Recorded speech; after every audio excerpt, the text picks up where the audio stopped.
انا دلوقتي قلقان، عندي شعور قلق، اعمل فيه ايه؟ اتعامل ازاي؟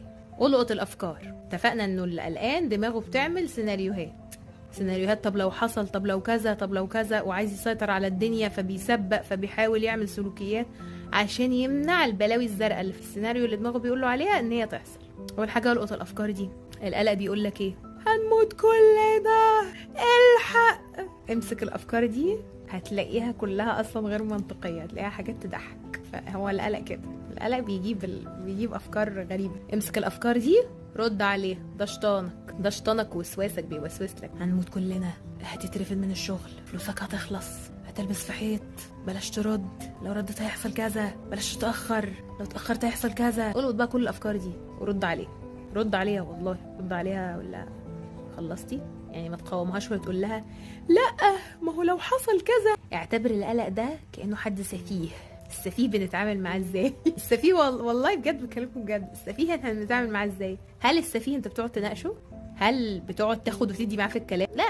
لا ما بنناقشوش. رد عليه وقول له خلصت؟ طلعت كل اللي عندك؟ واقعد اسمع كل الافكار اللي القلق ده بيجيبها لك. اقعد اسمع كل الافكار، ما تقعدش تلغوش وتقول لا كله هيبقى تمام.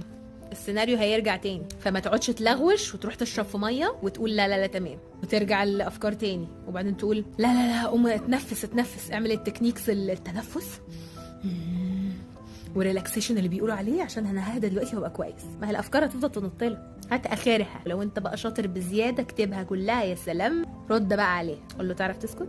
رد على الافكار دي وقول لها انت فكره مش حقيقيه، انت فكره مش منطقيه. مره على مره انت عقلك على قد ما هو ذكي على قد ما هو غبي. زي الطفل كده، عارف الطفل لما بيتذاكى وانت قافشه تقدر تضحك عليه. خلاص كده عرفت الافكار وسمعتها للاخر وكتبتها ورديت عليها. امشي على ده طول الوقت، اقعد شهر وما تفوتش مره، ما تستسلمش وما تسرحش. كل لحظه يجي لك فيها قلق الحق امسك واحد قلقان اهو، تعمل لك كلمه سر كي وورد. هتعمل ايه؟ بص اهو انا قلقان، امشي على الخطوات اللي قلتها لك، امسك فكره ورا فكره ورا فكره بيقول لك ايه عقلك، تعالى لي بعد الشهر فله.